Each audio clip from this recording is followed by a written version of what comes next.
وہ یہ بولے کہ میں اپوزیشن سے بات ہی نہیں کروں گا. کیوں اختیار نہیں ہے؟ اس لیے کہ اگر اس نے نیب کا چیئرمین لگانا ہے تو وہ اپوزیشن لیڈر کی کنسلٹیشن سے لگانا ہے. اگر اس نے الیکشن کمیشن کا ہیڈ لگانا ہے تو اپوزیشن لیڈر کی کنسلٹیشن سے لگانا ہے. آئین میں لکھا ہوا ہے، اس کے بغیر لگا نہیں سکتا. اگر اس نے پبلک اکاؤنٹ کمیٹی کا چیئرمین لگانا ہے تو اپوزیشن لیڈر کو لگانا ہے. پھر اس نے اگر کوئی قانون بل پاس کروانا ہے اپوزیشن سے بات کر کے اس نے کروانا ہے. اگر وزیر اعظم کہتے میں اس سے بات ہی نہیں کروں گا تو ملک میں تو کوئی اور بحران نہیں کھڑا کر رہا، وزیر اعظم نے خود بحران کھڑا کر دیا. ایک آئینی بحران ملک میں ان کے اس اسٹیٹمنٹ، اس ایٹیٹیوڈ، اس موڈ کے اوپر، موڈ سے نہیں چلتا سر ملک. ان کے وزیر اعظم صاحب کے اس موڈ پر اس ملک میں آئینی بحران کھڑا ہو گیا. اب جب یہ آئینی بحران کھڑا ہو گیا کہ وزیر اعظم کا موڈ نہیں ہے کہ وہ اپوزیشن کی جو جماعتیں جو اسمبلی میں بیٹھی ان سے بات کرے تو اس کا نتیجہ کیا ہوا؟ اس کا نتیجہ یہ ہوا کہ پھر ملک کے اداروں کو جو کہ اس ملک کے خیر خواہ ہیں، اس ملک کو کسی طرح چلانا چاہتے ہیں، ان کو مجبوراً ان پارٹیز سے بات کرنا پڑی کہ بھائی وزیر اعظم تو بات ہی نہیں کر رہا. ملک کے اداروں کو ان سے بات کر کے ملک 2.5 سالوں تک چلوا رہے ہیں، کسی طرح سے بھی راضی کر کے FATF پہ بھی ووٹ ڈلوا رہے ہیں، پبلک اکاؤنٹس کمیٹی کا چیئرمین بھی بنوا رہے ہیں، جو ضروری لیجسلیشن ہے وہ بھی پاس کروا رہے ہیں. عمران خان صاحب کو اقلیت ہونے کے باوجود سینٹ کے چیئرمین کا تحفہ بھی دے رہے ہیں. اقلیتی جماعت ہے، بات نہیں کر رہے اپوزیشن جماعتوں سے، لیکن اپنے سینٹ کے چیئرمین کو ووٹ جب لے رہے ہیں تو وہ حلال ہے. پھر انہی اپوزیشن کے لوگوں سے، پیپلز پارٹی سے اپنے سینٹ کے چیئرمین اور اپنے صدر کے لیے وہ ملک چلانے کے لیے، لوگوں کے لیے ان سے بات کرنی پڑے، وہ حرام ہے. آئینی بحران کریٹ کر دیا. آئینی بحران جب کریٹ کر دیا تو اداروں کو بات کرنی پڑی، اداروں کو ملک کو چلوانا پڑا، لوگوں سے بات کر. اب وہ جب وہ بات کر رہے ہیں تو آج ان کو اس کی ریپرکشن برداشت کرنی پڑ رہی ہے. سب نے اپنے توپ کے دھانے ادھر کر لیے ہیں، ورنہ آج سے 1 مہینے پہلے کی تو بات ہے، چند ماہ پہلے کی بات ہے، بلکہ چند ماہ پہلے کی بات ہے، 3 سے 4 مہینے 5 مہینے پہلے کی بات ہے کہ اسی اپوزیشن جماعت کی سب سے بڑی پارٹی PMLN کے نواز شریف صاحب نے باقاعدہ اعلان کیا کہ ہمارے ان کے سارے نمائندے اسمبلی کے اندر اس موجودہ آرمی چیف کی ایکسٹینشن کے لیے ووٹ ڈالیں. چند مہینے پہلے اور اس آرمی چیف باجوہ صاحب کے ایکسٹینشن پہ اسی PMLN نے ووٹ ڈالا اسمبلی میں. ساری اپوزیشن جماعتوں نے ووٹ ڈالا ہے. تو یہ 3 سے 4 مہینوں میں ایسا کیا ہو گیا ہے جہاں پر آج ملک میں وہ باتیں بولی جا رہی ہیں اور سنی جا رہی ہیں جس کا کوئی تصور نہیں کر سکتا تھا، اور جو ملک کے لیے ٹھیک نہیں ہے، جو ملک کے لیے ٹھیک نہیں ہے. اس ملک کا استحکام ہم سب کو سپریم ہونا چاہیے.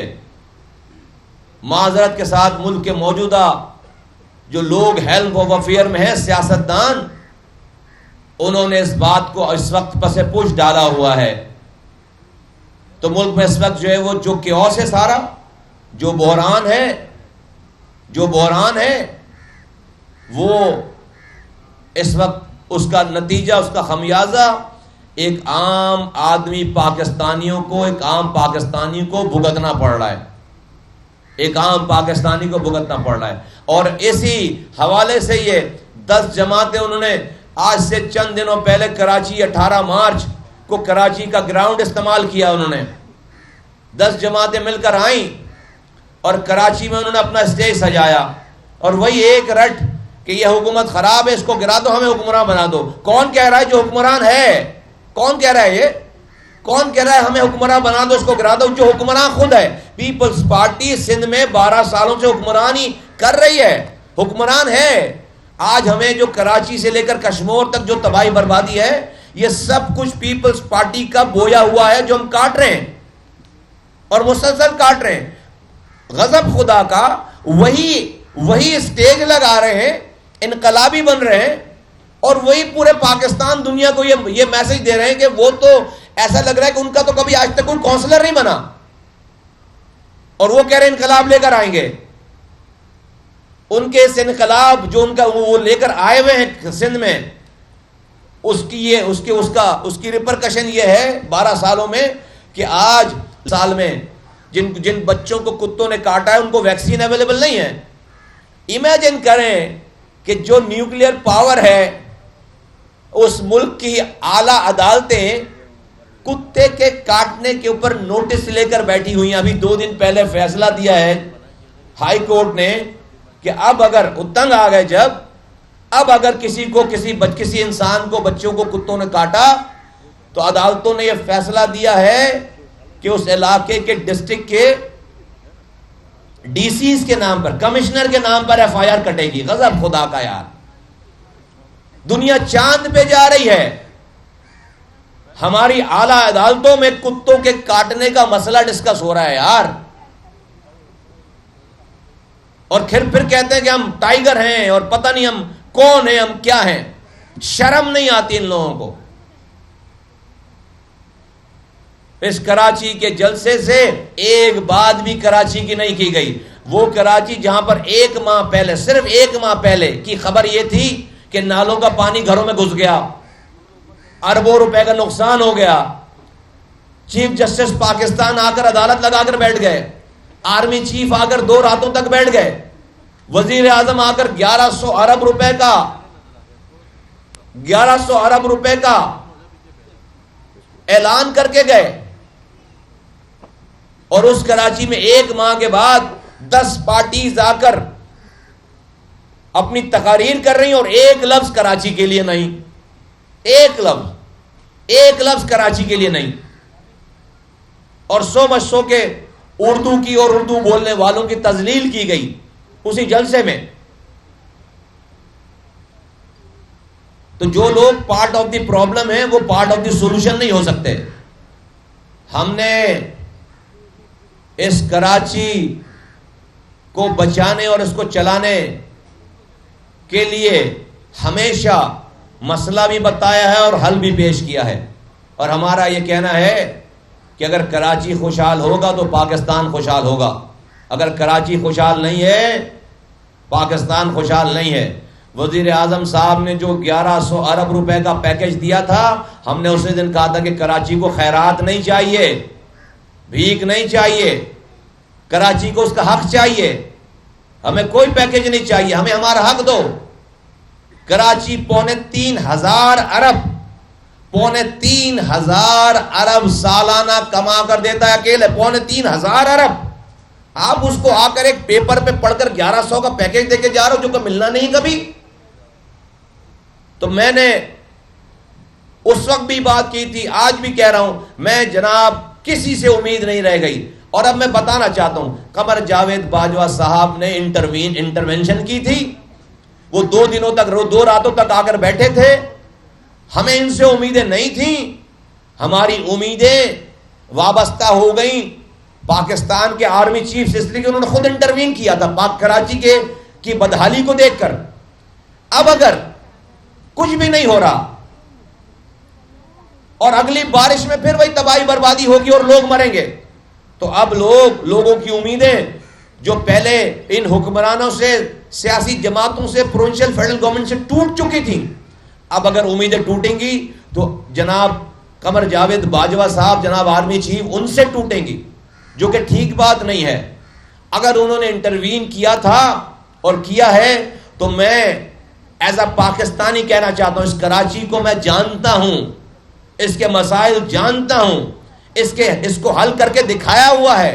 ہم سے اچھا اس کراچی کا کوئی ڈاکٹر نہیں ہے، ورنہ آج اس کراچی کا یہ اشر نہیں ہوتا۔ ہم نے اس کراچی کو دنیا کے 12 تیزی سے ترقی کرنے والے شہروں میں اللہ نے ہمیں ذریعہ بنایا، ہم نے شامل کر دیا۔ آج یہ 4 بدترین رہنے والے شہروں میں شامل ہے، انسانوں کے رہنے والے 4 بدترین رہنے والے شہروں میں شامل ہو گیا۔ ہمیں پتا ہے کہ کراچی کا مسئلہ کیا ہے اور اس کا حل کیا ہے، اور کراچی کا مسئلہ آپ دیکھ رہے ہیں، اس کا حل پیکج نہیں ہے۔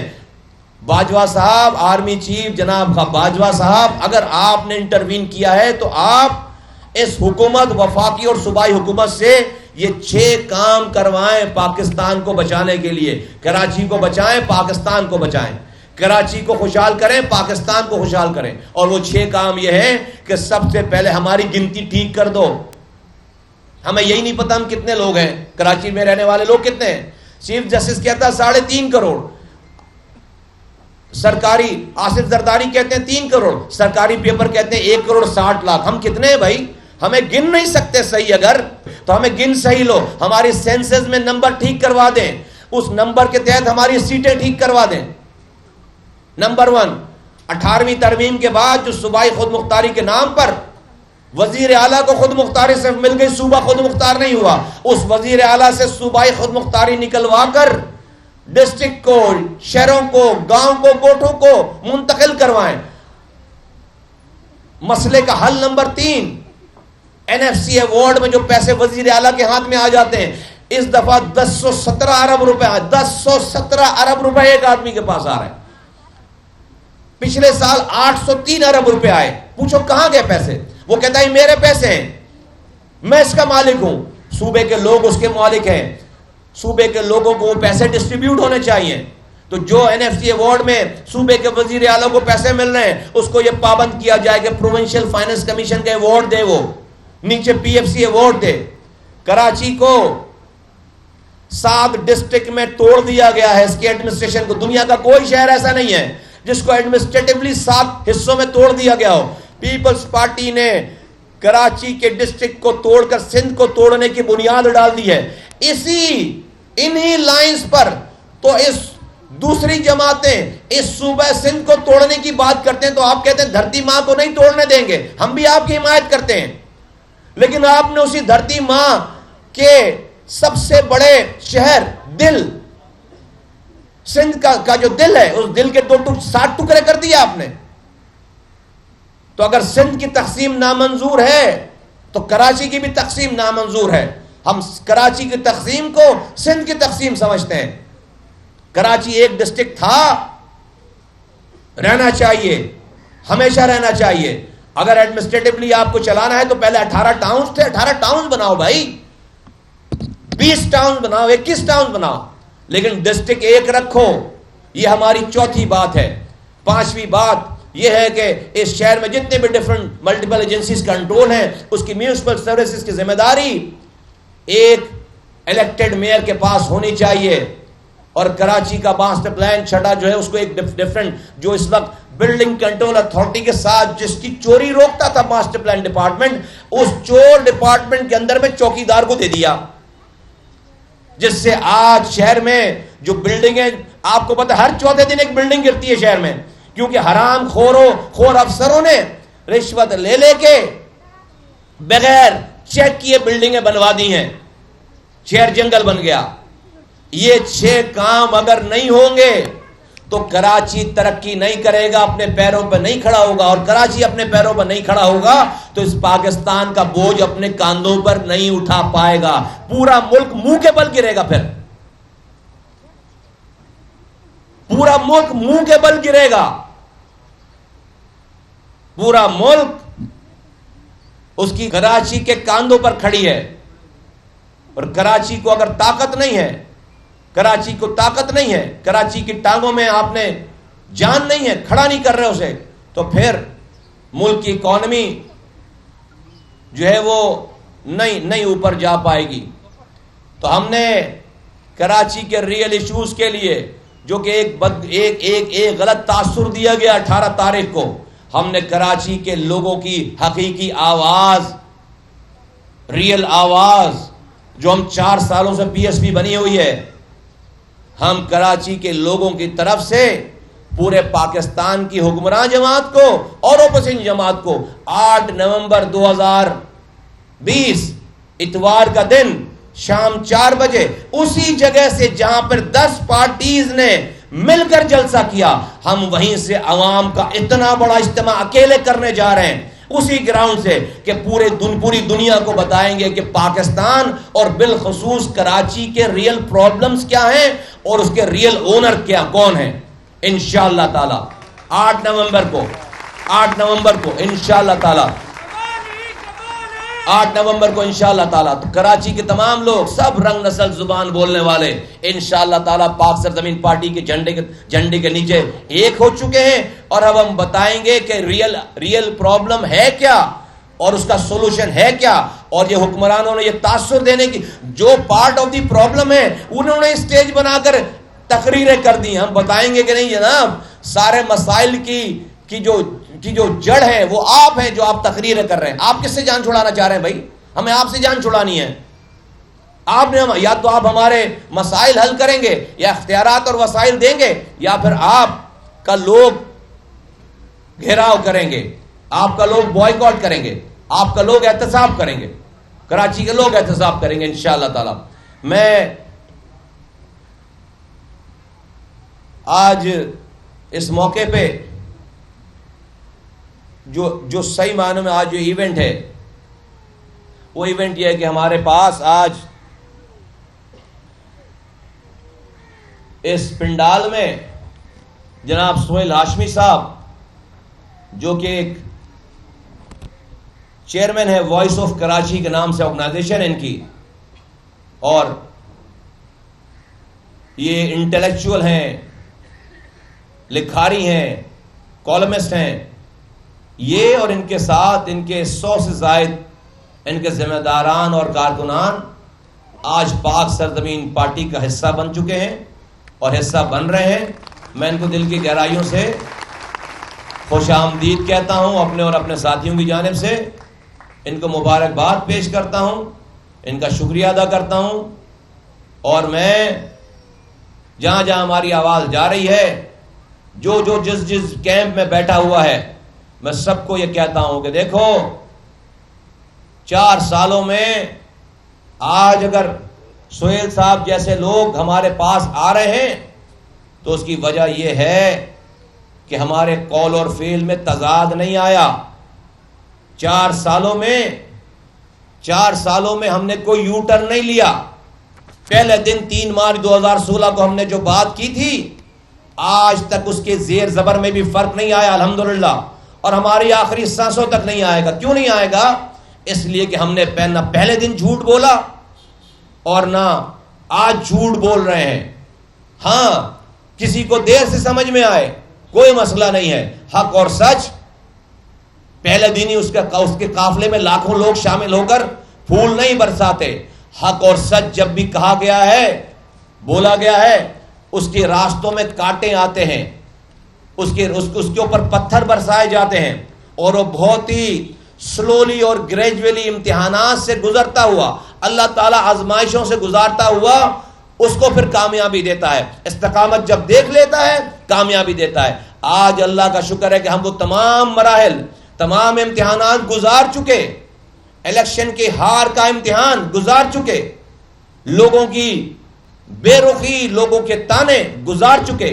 آج ہمارے پاس نہ وزیر اعظم ہے، نہ وزیر اعلیٰ ہے، نہ وزیر ہے، نہ ایم پی ہے، نہ ایم این ہے، نہ کونسلر ہے، لیکن آج انہوں کو وزیر اعظم اور میئر والی پارٹیوں کو چھوڑ کر آج پاک سرزمین پارٹی میں لوگ شامل ہو رہے ہیں. یہ ہماری سچائی کا منہ بولتا ثبوت ہے، یہ ہمارے نظریے کی سچائی کا منہ بولتا ثبوت ہے، اور یہ اس بات کا اندیہ ہے کہ آنے والا وقت پاک سرزمین پارٹی کا ہے. آنے والا وقت اس ملک کے مظلوموں کا ہے، غریبوں کا ہے. آنے والا وقت ان لوگوں کو، ہمارے شہر، ہمارے صوبے، ہمارے ملک کو رنگ نسل زبانوں کی بنیاد پر لوٹنے والوں کے خاتمے کا وقت ہے. انشاءاللہ تعالی ہم مل کر، بہت قریب رہ گئی یہ منزل، اب انشاءاللہ تعالی ہم مل کر آج کراچی کی میں رہنے والا ہر زبان بولنے والا آج الحمدللہ پاک سرزمین پارٹی کے جھنڈے کے نیچے آ رہا ہے.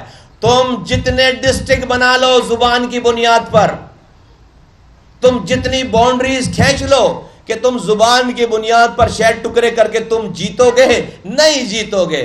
یہ ڈسٹرکٹ کی باؤنڈریاں کسی اور کا تو راستہ روک سکتی ہیں، پی ایس پی کا راستہ نہیں روک سکتی. ہم پختونوں میں بھی ہیں، ہم بلوچوں میں بھی ہیں، ہم ملیر کے سندھیوں میں بھی ہیں، ہم ہم پنجابیوں میں بھی ہیں اور ہم اس کراچی کے ایک ایک مہاجر کے گھر اور دل اور اس کے گلیوں میں بھی ہیں الحمدللہ. یہ پاک سرزمین پارٹی کراچی سے لے کر کشمور اور کشمیر سے کشمیر اور کشمیر سے گلگت بلتستان، ابھی حالیہ ہونے والے گلگت بلتستان کے الیکشن میں پاک سرزمین پارٹی کے 4 کینڈیڈیٹ کھڑے ہیں. 4 کینڈیڈیٹ، 4 ایسے وہیں کے رہنے والے کینڈیڈیٹ کھڑے. گلگت بلتستان ایک کونا پاکستان کا، کون ان کے دلوں میں؟ نہ وہ ہم سے ملے، نہ ہمارے دوست، نہ ہمارے رشتہ دار، نہ کوئی پیسہ پائی دیا گیا، نہ ہم کوئی عہدے والے، کوئی سرکاری عہدے والے لوگ، لیکن اللہ تعالی حق اور سچ گلگت بلتستان کے سنگلاخ پہاڑوں میں رہنے والے لوگوں کے دلوں میں بھی اتار رہا ہے. اپنے آپ کھڑے ہو کر آج وہ 4 کینڈیڈیٹ کھڑے ہیں، الیکشن کیمپین چلا رہے ہیں، پی ایس پی کا جھنڈا لہرا رہے ہیں. یہ اللہ تعالیٰ کا، ابھی ہم گئے نہیں، میں گیا نہیں ہوں ابھی تک وہاں پر، لیکن اللہ کا شکر ہے کہ پی ایس پی وہاں پر پہلے سے پہنچی ہوئی ہے. ہماری ٹیم گئی تھی انیس بھائی کی قیادت میں، پی ایس پی پہلے سے موجود ہے اور انشاءاللہ تعالیٰ ہر جگہ بنا رہی ہے. میں اپنی بات ختم کرنے سے پہلے میں سہیل ہاشمی صاحب، ہاں یہاں پہ ایک اور بات کہنی تھی، آپ لوگوں کو بتانا تھا کہ تقریباً ہمارے پاس 60 ڈسٹرکٹس ہیں. تو آج شمولیتیں جو ہے ہمارے پاس سینٹرل سے مختلف سیاسی جماعتوں کے تقریباً 50 ذمہ داران اور کارکنان ہمارے قافلے میں شامل ہو رہے ہیں. ڈسٹرکٹ ویسٹ سے 35 ہمارے ساتھی نئے شامل ہو رہے ہیں. ڈسٹرکٹ ایسٹ سے مختلف جماعتوں سے تعلق رکھنے والے ذمہ داران، عہدے داران، اسی طرح سے ساؤتھ، کورنگی، ملیر کے ماڑی کی ٹوٹل تعداد ہے تقریباً 300 سے زائد افراد ہمارے ساتھ آج عہدے داران ہیں. یہ اپنے اپنی جماعتوں کے، اپنی اپنی پارٹیز کے، وہ ہمارے ساتھ شامل ہو رہے ہیں. میں چاہوں گا کہ چند الفاظ سہیل ہاشمی بھائی بھی جو ہے وہ ادا کریں، اس موقع پہ اپنے خیالات کا اظہار کریں. جناب مصطفیٰ کمال بھائی، جناب مصطفیٰ کمال بھائی، جناب انیس قائم خانی بھائی، جناب شبیر قائم خانی بھائی، جناب اشفاق منگی بھائی اور پاک سرزمین پارٹی کے تمام عہدیداران، وائس آف کراچی کے میرے ساتھ آنے والے تمام عہدیداران، میڈیا کے تمام اراکین کو السلام علیکم. مصطفیٰ کمال بھائی نے پورے پاکستان کی بات کی. بہت اچھی اور خوشی کی بات ہے کہ فرزند کراچی پوری پاکستان کی بات کر رہا ہے. اس طرح یہ فرزند پاکستان ہو گئے. میں صرف کراچی کی بات کروں گا اس لیے کہ میری پاک سرزمین پارٹی سے وابستگی میں لئیق احمد خان، شبیر قائم خانی، محترم انیس قائم خانی کا بڑا دخل ہے. کراچی میں مصطفیٰ کمال بھائی آپ نے بالائی پلوں کی لائن لگا دی. کراچی میں 60 لاکھ لوگ کرائے کے مکانوں میں بے گھر ہیں. اللہ رب العزت اب آپ کو موقع دے تو آپ بالائی پلوں کی طرح کرائے کے مکانوں میں رہنے والے بے گھر خاندانوں کے لیے مکانوں کی لائن لگا دیجیے گا. کراچی میں مصطفیٰ کمال بھائی 17 لاکھ بیٹیاں جہیز نہ ہونے کی وجہ سے اپنے باپ کے گھروں میں بوڑھی ہو رہی ہیں. یہ ریئل مسائل ہیں. سڑکیں، بجلی، پانی یہ ہمارا مسئلہ نہیں ہے، اس کے پیسے دے کر حاصل کیے جاتے ہیں. 17 لاکھ جہیز سے محروم بیٹیوں کے لیے اگر اللہ رب العزت میں میری تمام بہنیں اور بیٹیاں آپ کے شانہ بشانہ کھڑی ہوں گی، بلا شبہ آپ کے قول و فعل میں تضاد نہیں ہے. میں نے خود محسوس کیا، میں خود اس لیے آپ کے پاس پہنچا. 17 لاکھ بیٹیاں جہیز نہ ہونے کی وجہ سے بیٹھی ہیں. اللہ رب العزت صرف بلدیاتی انتخابات میں اللہ رب العزت اگر آپ کو کامیابی عطا فرمائے تو بلدیاتی سطح پر ایسا فنڈ قائم کیے جائے، کر دیجئے گا کہ کراچی کی کوئی بیٹی جہیز نہ ہونے کی وجہ سے اپنے باپ کی آنکھوں سے آنکھیں نہ ملا. کتنا بڑا المیہ ہے مصطفیٰ کمال بھائی. کراچی دنیا کا واحد شہر ہے جہاں قبر فروخت ہوتی ہے. آپ کا یوسی ناظم قبریں بیچ رہا ہے. آپ قبر کی قیمت پر پابندی کو جرم قرار دلوائیے. کراچی میں 40,000 عطائی ڈاکٹر میری فیملیوں کے جان و مال سے کھیل رہے ہیں. خدارا ان کا بندوبست کیجیے. کراچی میں 13,000 جعلی عامل کے آستانوں مر ہماری زندگیاں، ہماری فیملیوں کی زندگیاں برباد ہو رہی ہیں. اب اس کے علاوہ میں آپ سے مزید کچھ نہیں کہنا چاہتا. اب اللہ کا فضل و کرم ہے، آپ نے اس کراچی کی، پاکستان کی کمان سنبھالی ہے اور پاکستان کی امامت کا حق بھی آپ ہی لوگوں کو ہے کہ اب الٹی گنتی شروع ہو چکی ہے مصطفیٰ کمال بھائی، الٹی گنتی شروع ہو چکی ہے. ڈولفن مگر مچھوں کو کھا رہی ہے اور انسانوں کو بچا رہی ہے. الٹی گنتی شروع ہو گئی ہے. ڈولفن مگر مچھوں کو کھا رہی ہے اور انسانوں کو بچا رہی ہے. اور آپ لوگ اللہ کے فضل و کرم سے وہ لوگ ہو جنہوں نے کراچی کے کوفے میں مرد حر کا کردار ادا کیا ہے. لیکن خدارا اپنی تنظیمی صفوں میں ایم کیو ایم جیسی کالی بھیڑوں کو پیدا مت ہونے دیجیے گا. کراچی کی تمام مائیں بہنیں بیٹیاں آپ کے ساتھ کھڑی ہیں. سہیل ہاشمی آپ کے ساتھ کھڑا ہے. شبیر قائم خانی اور انیس قائم خانی جیسے لوگ آپ کے ساتھ کھڑے ہیں. ارے بھائی حیدرآباد آپ کے ساتھ کھڑا ہے، میرپور خاص آپ کے ساتھ کھڑا ہے، اور آج نواب شاہ بھی آپ کے ساتھ کھڑا ہے. انشاءاللہ تعالی ہم اور آپ مل کر آپ کی قیادت میں کراچی کے بے گھر خاندانوں کو گھر دلانے کے ایجنڈے کو اپنے بلدیاتی سسٹم میں شامل کر لیجئے گا. میں اس سے زیادہ وقت نہیں لینا چاہتا آپ لوگوں کا. اشفاق منگی صاحب بھی بیٹھے ہوئے، تشریف فرمائیاں. آپ ایک گلدستہ ہو، آپ نے لوگوں کو جوڑا ہے.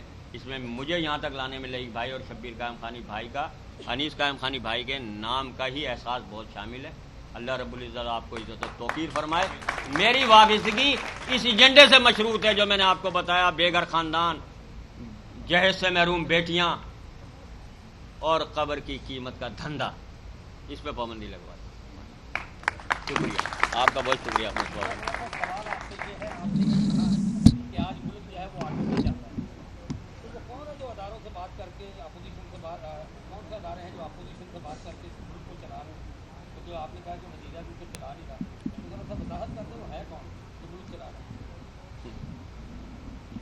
میرا خیال ہے کہ جو ہے وہ جتنی وضاحتیں ہو چکی ہیں اس کے بعد میری وضاحتوں کی ضرورت نہیں ہے. اور لوگ جو ہے وہ اتنا زیادہ ان تمام چیزوں کو ایکسپلائٹ کر چکے ہیں جو کہ اس ملک کے لیے ٹھیک نہیں ہے.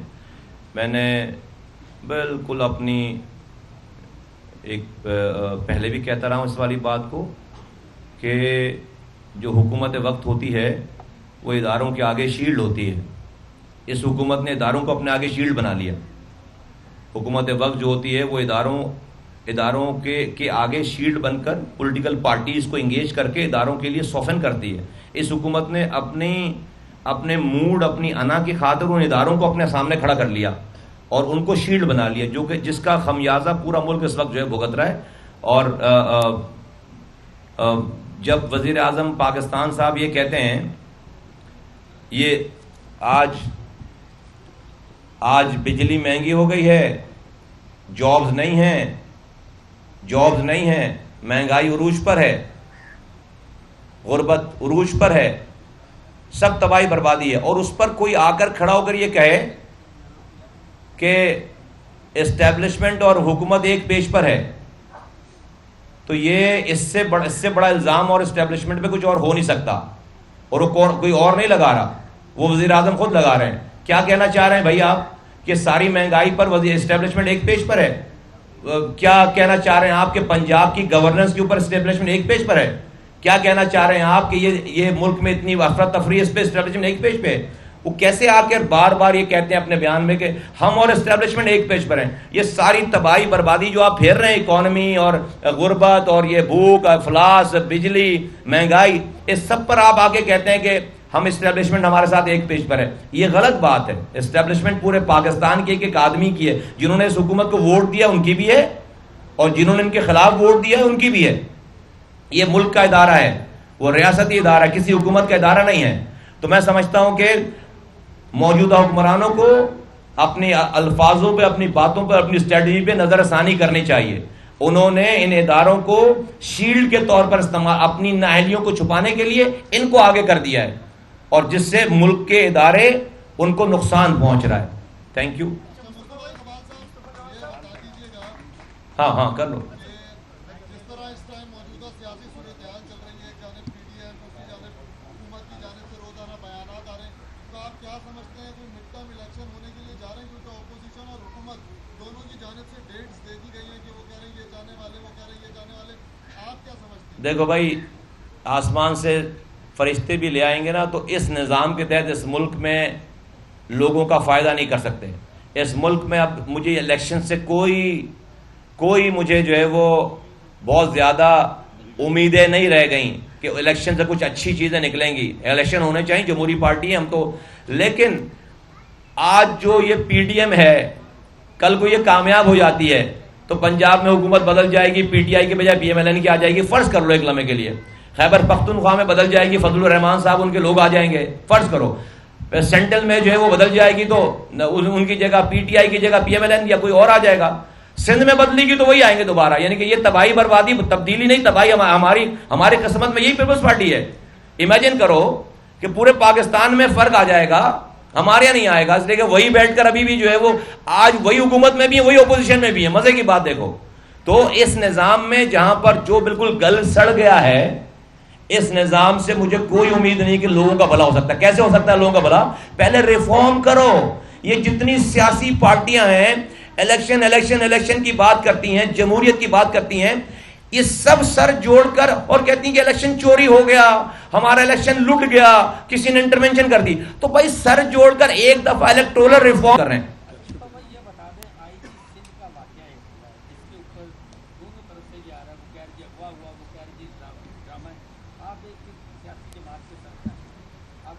میں نے اپنا موقف دیا. دیکھیے دو باتیں ہیں.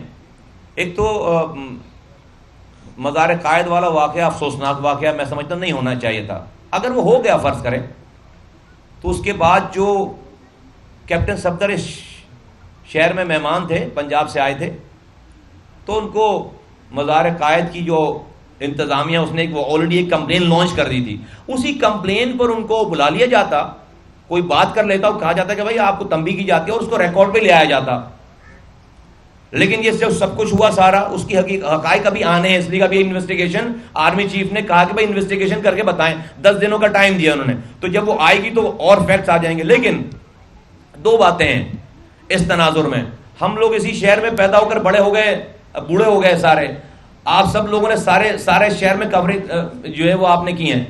آج تک اگر پولیس سے واقعی کوئی غلط کام کروایا جا رہا تھا اور پولیس کہ اعلیٰ افسروں نے اتنا بڑا سٹینڈ لے لیا غلط کام کرنے پہ, تو میرا سوال صرف ایک ہے کہ جس کام کو کرنے کے لیے ان کو کہا جا رہا تھا اور جس شخص کے لیے تو وہ ایک بااثر آدمی ہے, وہ ایک سیاستدان ہے, ریٹائرڈ کیپٹن ہے, نواز شریف صاحب کے داماد ہیں, ایک بڑی پارٹی کے رہنما ہیں, اور مریم نواز صاحبہ کے شوہر ہیں, تو اس پر تو آئی جی صاحب نے اصولوں بھرا موقف اختیار کر لیا کہ اس کو نہ ایف آئی آر کاٹیں گے نہ گرفتار کریں گے. یہی کام کسی عام آدمی کے لیے کوئی کہتا تو کیا آئی جی صاحب یہی سٹینڈ لیتے یا لیا کبھی؟ ہاں, اس شہر کے قبرستان ایکسٹرا جوڈیشل کلنگ میں مرنے والوں سے بھرے پڑے ہوئے ہیں. اگر کوئی عام آدمی ہوتا اور اس کو گرفتار کرنے کی بات ہوتی اور قانون میں کوئی سکم ہوتا, آئی جی صاحب اس کا پورا گھر بند کر دیتے خوش کرنے کے لیے. ہاں, پورا گھر, کوئی ریزسٹ نہیں کرتے. تو میں اس دن خوش ہوں گا, سلام کروں گا, جانے دوں گا اس پولیس کے لیے, اپنی جان دوں گا اس پولیس کے لیے, جس دن وہ کسی معصوم بے یار و مددگار عام پاکستانی کے لیے یہ والا سٹینڈ لے لے. خدا کی قسم پورا ملک کھڑا ہو جائے گا ان کے ساتھ. لیکن یہ معاملہ عام آدمی کا نہیں تھا. تو ایک تو یہ سوال ہے میرا. دوسرا ہے کہ جو اغوا والی بات ہے, تو اغوا تو اگر کسی کو کرتے ہیں, مجھے نہیں پتا, ابھی رپورٹ آنی ہے, تو اغوا کرنے کا طریقہ کار ہم سب کراچی میں اغوا ہوتے رہتے ہیں لوگ. اغوا تو ایسے ہوتا ہے بھائی کہ آپ اس کی کنپٹی پہ جو ہے وہ بندوق رکھیں, آنکھوں پہ پٹی باندھیں اور اس کو کسی گاڑی میں ڈال کر اپنی گاڑی میں لے کر آئیں اس کو نکال کر. اغوا کرنے کی ایس او پی جو ہے وہ تو یہ والی ہے نا بھائی. اغوا تو ایسے کیا جاتا ہے کہ بھائی آپ کسی کو پکڑ کے اپنی گاڑی میں ڈال کر لے کر آئیں, ساری چیزیں اس کی. اگر تو یہ والا کام ہوا ہے تو بالکل اغوا ہے, یہ غلط بات ہے, یہ رپورٹ میں آ جائے گی. لیکن اگر آئی جی صاحب اپنی گاڑی میں آئے ہیں, اپنے اسکواڈ کے ساتھ آئے ہیں, اپنی مرضی سے آئے ہیں اور پھر واپس چلے بھی گئے ہیں, تو یہ اغوا کے زمرے میں یہ بات نہیں آئی. اغوا کی بات کس نے کی ہے؟ بلاول بھٹو زرداری صاحب نے, وزیر اعلیٰ سندھ صاحب نے, اور زبیر صاحب کی جو آڈیو چل رہی انہوں نے کی ہے. ابھی تک آئی جی صاحب نے اپنے اغوا کی بات اپنی خود نہیں کی ہے, خود سے کہیں پہ میں نے نہیں دیکھا اس کا ریکارڈ, آپ لوگوں کو زیادہ پتا ہو. تو یہ جب 10 دنوں کے بعد جب آرمی چیف صاحب کے حکم پر جب یہ جو یہ انویسٹیگیشن ہو رہی ہے، جو فیکٹس فائنڈنگ ہو رہی ہے، جب وہ آ جائے گی ساری چیزیں، اگر تو آئی جی صاحب کو اس طرح لے کر آئیں، اپنی گاڑی میں ڈال کر اٹھا کے لے کر آئیں، تو یہ تو اغوا ہے پھر. اور اگر وہ اپنی گاڑی میں اور اپنے اسکارٹ کے ساتھ اپنے پروٹوکول کے ساتھ آئیں تو پھر یہ اغوا نہیں ہے. Thank you.